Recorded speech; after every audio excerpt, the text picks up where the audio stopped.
Today, today is May 21st, 2026.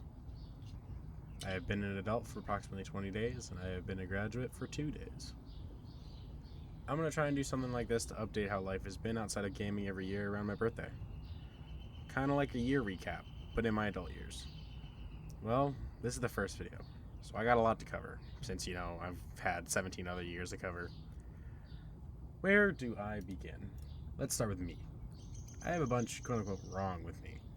I've had ADHD my entire life, and I've had anxiety and depression for quite some time now.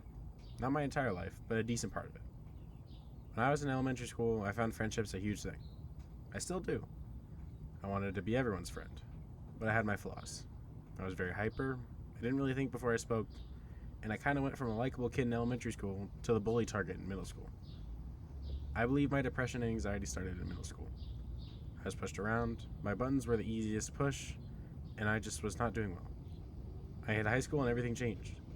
I joined band and found my people. And here I am, a few weeks after my 18th birthday and a few days after I graduate. So, why don't I talk about 17 me? When I turned 17, I wasn't even at home. I was living with my grandma and grandpa at the time. My mental health was as low as one could think. My mom and I were butting heads so much, I quote-unquote moved out, and I just felt like I couldn't find anyone I could call a true friend. It was the lowest I've felt in my life so far. I finished out the school year, and summer was here. I did eventually move back in with my mom and sibling, but it took a while. We had to go to Tennessee and test to see if we could live together again. Well, the truth was we could, and for good reason. I moved back in, and the next big thing was band camp. For those who don't know, I'm a decent trumpet player. This band camp would be my second year as one of the trumpet section leaders, and I was very nervous but excited. The really big thing that happened with this camp was before it even started. See, we have a day the week before the actual camp starts where everyone comes to the band room and just does a fresh run of all the music after summer break to see where we are. After the rehearsal, there were solo auditions. I auditioned for both solos for that year's halftime show, and I was chosen for the solo I had wanted the year prior. This was a huge boost in motivation and confidence. I was so happy. I was driving home calling my mom, and I was just crying because of how happy I was. This was also around the time I reached out to an old friend of mine. See, my friend Evelyn had moved away in middle school, and I had a huge crush on her in middle school. Fast forward to the end of summer break, her birthday was coming around the corner, and to be honest, that crush never left. So I reached out to her to see if she wanted to walk around where we both grew up. She said yes, and we walked around the neighborhood.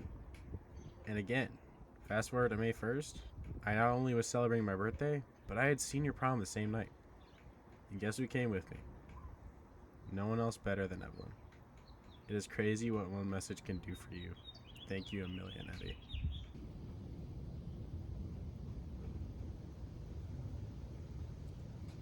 After school had started, it was going awesome. I had my football games where I was soloist. I was doing well in my classes. I even got first chair when the concert band season came around, which really surprised me.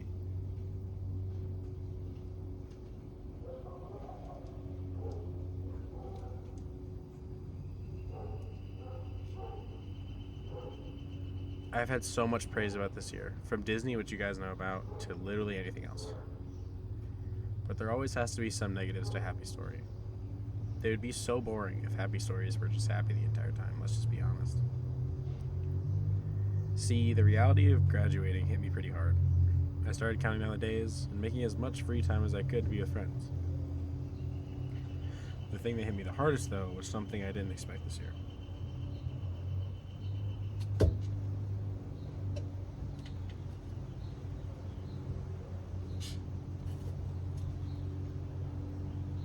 See, my grandpa passed away this year, a few weeks before my birthday.